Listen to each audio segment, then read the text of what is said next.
screwed in here, man. We're trying to get both screens. Yeah, we're Act like we like each other.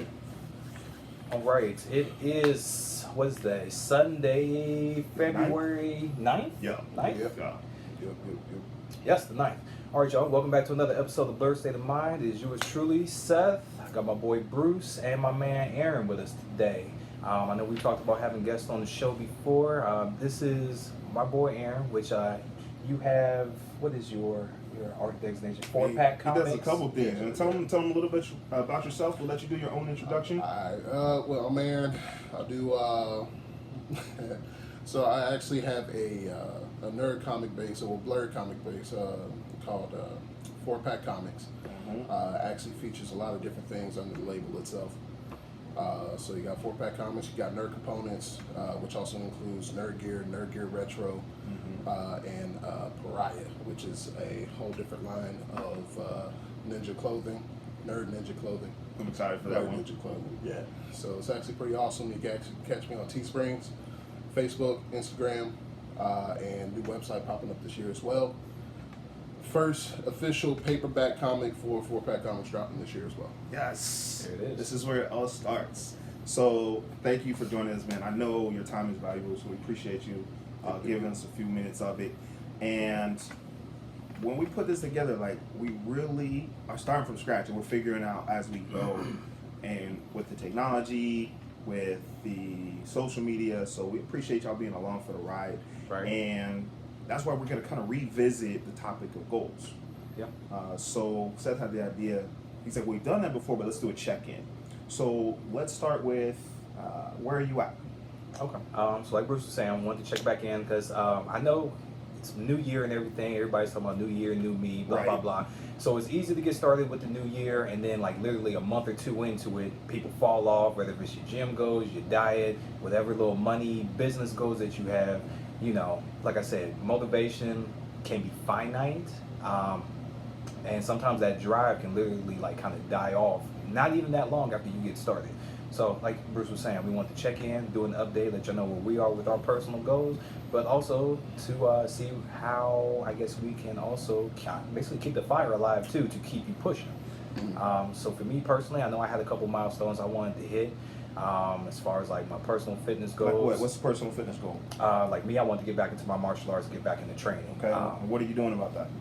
Like tonight, I've got a session with my MMA coach. We're getting ready to do a kickboxing like exhibition for the Arnold Classic in Columbus, and I believe in the beginning of March. So tonight, like literally after I finish this podcast, I'll be shooting back up to Columbus to go work out with him. I think tonight he wants to do hard sparring. Oh. So basically, sounds like I'm getting my ass kicked.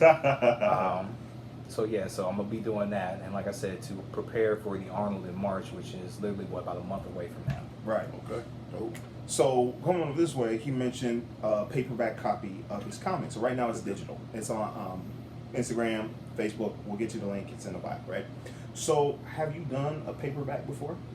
Oh God, man, I haven't done a paperback since high school. Since high school, okay. Yeah. It's actually been kind of crazy trying to get back into a medium like that.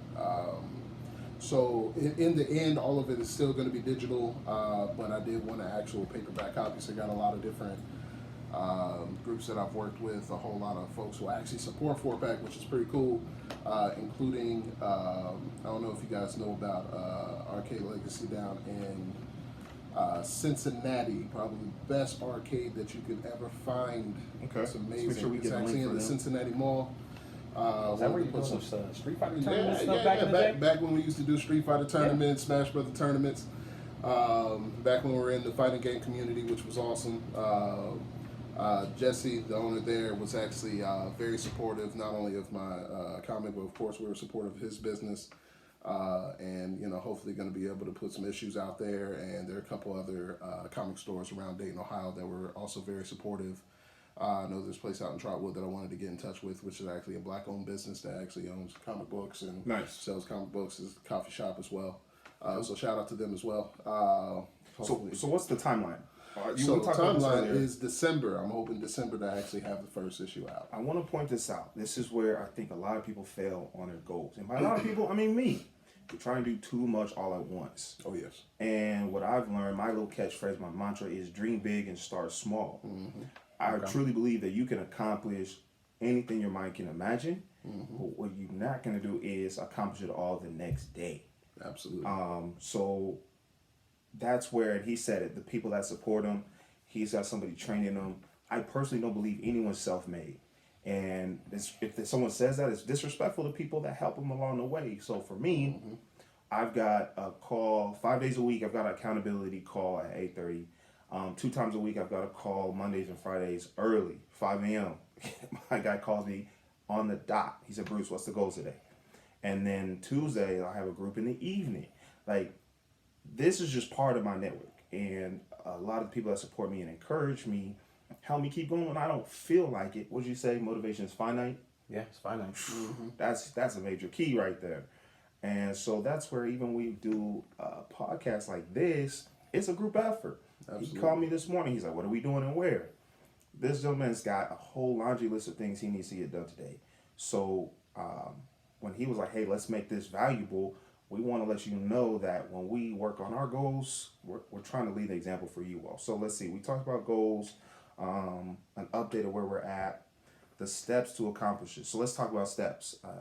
Okay. Let's go back. I don't know, it's in March. It's pouring today. What kind of work are you doing to prepare along the way? Making sure I keep my diet under control, that I'm not just eating all crazy. I don't know how many people have actually been in like an actual fight, like not talking about just like a street fight, but when you fight somebody that actually low-key prepares for it, it's rigorous, it's crazy, because if they actually come prepared and they're not slacking off and stuff like that, some fights can last, 5 seconds. Other fights can draw out for 10, 15, 20 minutes if the actual person is actually prepared for you. So the point is, you got to come with your A game. You got to be in shape. You got to be fit. You got to have your endurance, your strength, your stamina. Everything has to be, at least for me personally, has to be top notch. Because most people, like, you can probably be the best fighter in the world. And I feel like I just saw a podcast with Chael Sonnen, and he was talking about that even the greatest fighters, sometimes they don't show up and give their greatest performances because they get tired. And so when they get tired, that's when they start fighting like an amateur. Because they don't have the gas tank to keep putting their best skills out there.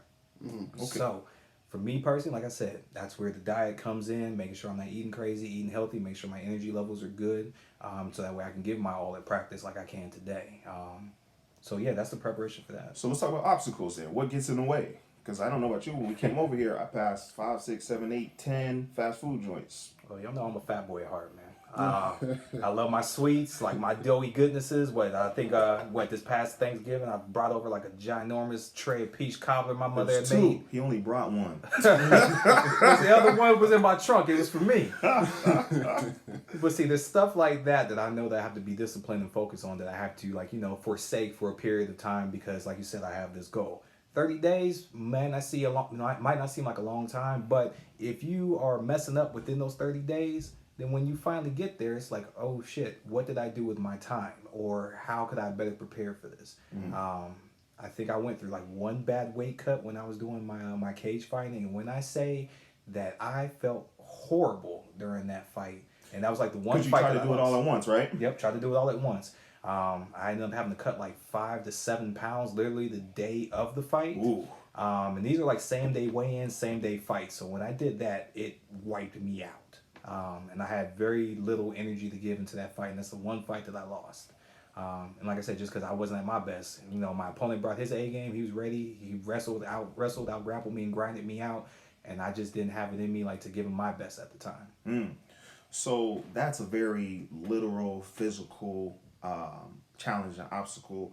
Let's talk about when we're creating art. That's more mental and creative. So okay. What are your steps that you kind of have lined up here to getting this paper hard copy out, and what are some obstacles that you either have or you anticipate? So as far as the steps in order to actually get the hard copy out, it's almost like creating art itself for how everything that I actually do, the tools that I actually use in order to make any art actually have layers. You got to start with the base layer and just kind of build from there. Each scene, and set yourself kind of on a rigorous schedule on what you're going to be doing. What am I accomplishing this week? So I got 52 weeks essentially when I actually told myself I was going to do this in order to create a 36-page book. So what I'm actually have been doing, because when I tell you guys, I've written and reviewed and showed folks and had other folks critique and look at probably 15, 16 different stories that I actually wrote out before I finally landed on what the first story was actually going to be. That's actually the hardest part. Okay. Making the outline. The rest of it, I love drawing. I love art. So that's going to be the easiest part for me, is actually seeing my creation go out into fruition. So just taking it step by step, always got to start with the outline. That's going to be the base layer. The second layer is actually, creating the story, getting the script written out properly, how people are going to talk, what scenes are going to be, where the placement of each panel is going to be.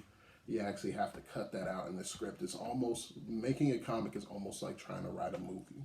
Interesting. So when I was actually doing my research on it, a lot of folks that I've seen on YouTube, I actually have a Udemy. Really? Yeah, I do. Okay, pause. So Udemy is Udemy. It's an online training and course. It's almost like an online school. But because it's all digital, it's very affordable. And you can learn everything from graphic design to writing speeches to data analysis. And there's so much on there. Yeah. Check it out. It's great. It is awesome. Continue. So all of my Udemy classes actually include, from the base things on how to do design, how to do digital art, how to do web comics, how to produce your own comic, publishing, copyrights, everything. So going through and just educating myself while I'm doing it. And when I tell you, man, when it's really tough, because I know each one of us here, we have our daily jobs. Yeah, and we're also trying to be our own entrepreneurs. True. Whether it be, getting back, even in something as just trying to work out again, get back into fighting weight, trying to get back in weight. Hell, that's something I'm trying to do in film misery, as you can see. I mean, these two guys. But what's funny about it is because I work a lot, and then I try to find time. Of course, I have kids, I have a wife. I got to give them their time. But what's really lovely is the fact that I have a beautiful wife that's actually supportive of what I do. So she actually gives me time to do the things that I need to do. And, when I'm at work, when I take a lunch break, I'll sit there and I'll type up more stuff or tweak different things about the script. You always got to find time for the things that you're going to love or what you're trying to achieve. And I say that to you the other day. That people find time for what's priority. Exactly. Now, speaking of time, you were asking about obstacles. Time is always an obstacle, but it's an obstacle that you set up yourself. Yeah. That's kind of the big thing there. Another biggest obstacle is, especially for a person who does work a lot, when you have a day off, trying not to just sit around and relax. Right. I hate to say that you always have to be on the grind, but the whole point is to grind now so you don't have to grind later. Oh yeah. Message. And again, like I said, I love drawing. So as soon as the script's done, the outline's done, everything's edited properly, then I actually get the storyboarding done. The drawing part itself is going to be like really easy for me because it's just, I already have everything just set in front of me. I just got to go through, draw it. Here's the thing. I'm still debating. This is a tough debate. I don't know if it's going to be black or white or in color. Ooh. Yeah, another obstacle. I'm colorblind, so that actually makes it difficult. Sure. But anyone who actually does digital art actually knows that a lot of the color, you can actually switch it to where it shows by numbers. So that actually kind of helps. Got someone who sits next to me, identifies what color this, that, and the third, and go through there. But of course, it's not like everything's colored. So interesting. So black and white actually is a thought. I thought about that. That'd actually be kind of dope. I'm a fan of noir. Right, that's kind of vintage too, man. Yeah. I kind of thought about that. So that's always a thought and something that I'm still stewing in my mind. Yeah, man. No, that's it for as far as the steps to actually accomplishing it. Obstacles. And I want to say that probably right now my biggest obstacle is probably just being distracted. Okay. Yeah. And by distracted, I mean, obviously I'm a gamer. I read other comic books. I like to watch TV and anime. I like hanging out with my friends. I love spending time with my wife and kids. Naps, nigga, naps. Yo. I love naps. Yo, a good nap. Yo. That is underrated. So that's always going to be a huge obstacle, is just finding yourself distracted. And I know you guys talk about motivation. You know, Yeah, I don't believe in motivation.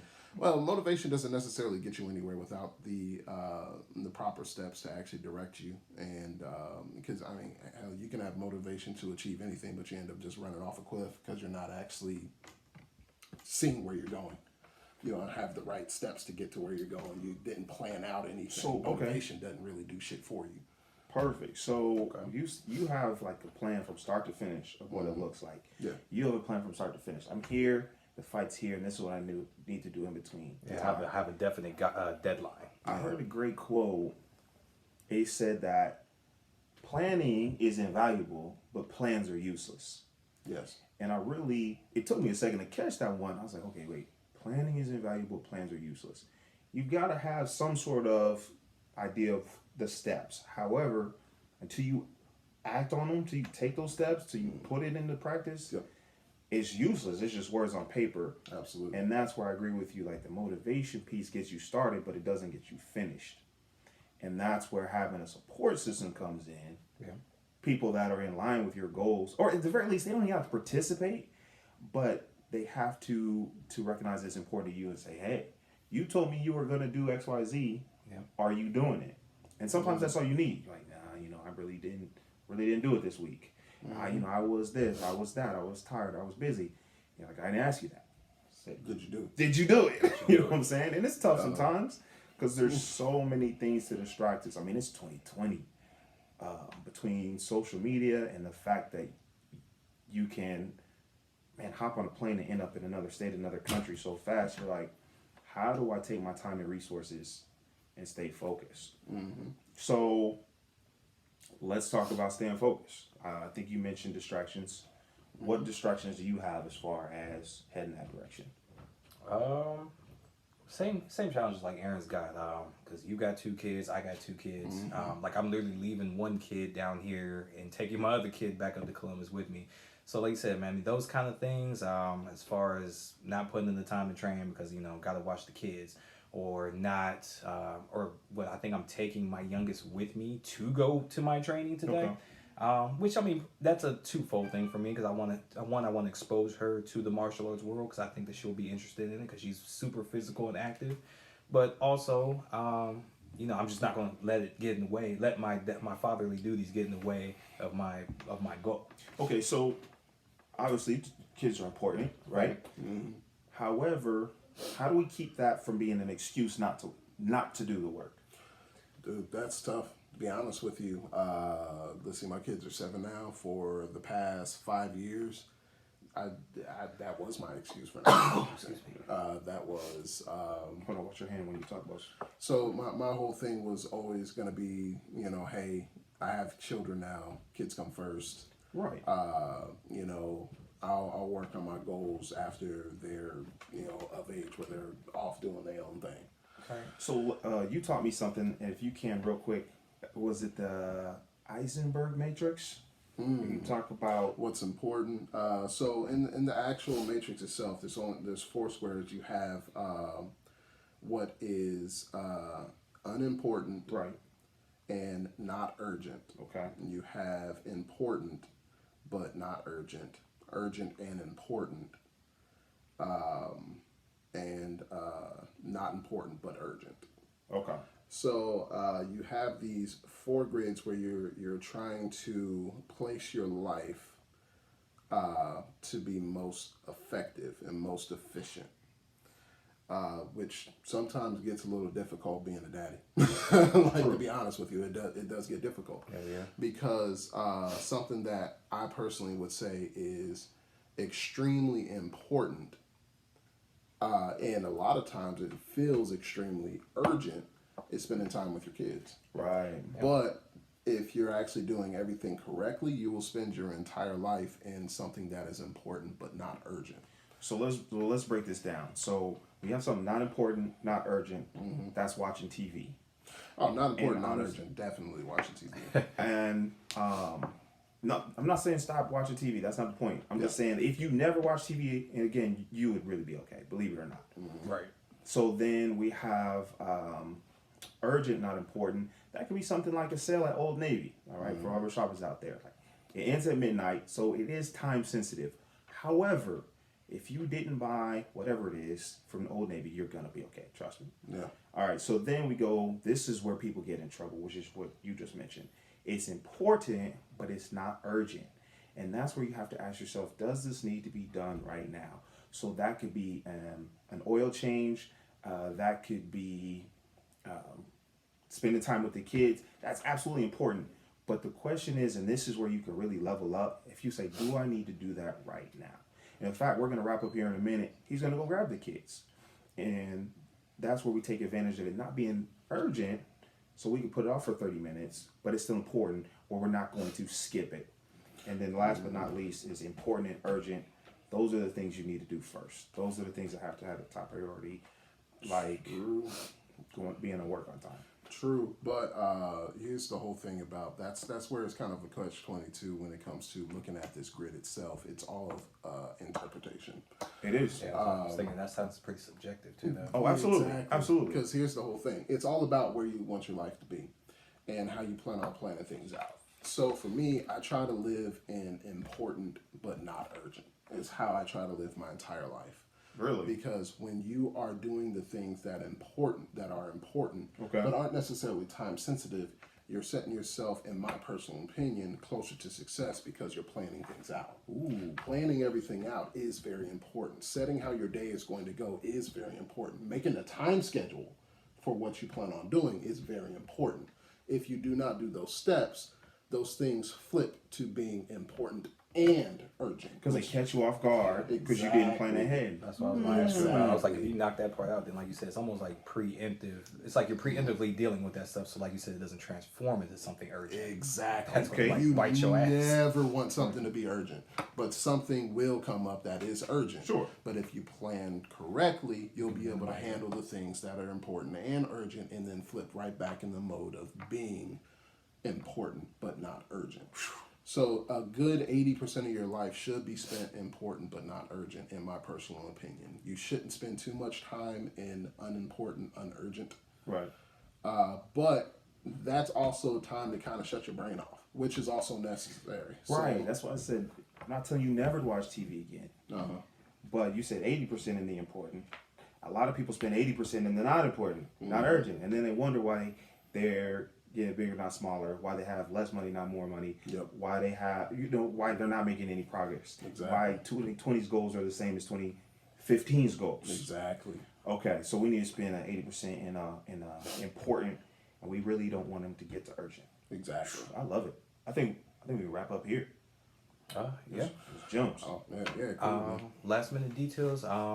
I know you said you got 4-Pack Comics. Where else can they find you at, sir? Yes. All right, so Facebook, of course, 4-Pack, that's the number 4, PACK COMIC. All right. So that's 4-Pack Comics, with the S at the end, sorry. You can find me on Instagram, Facebook, and website coming soon. So we'll have a link to the nerd components. You can grab. Actually, show me your shirt. Oh, yeah, I'm sorry. This is still just a little dark in here, so. We're working on it. We're learning as we go. So one of our goals is to have all of us wearing gear and supporting. That's something we were talking about earlier. Oh, yeah. So we'll get you the link for that.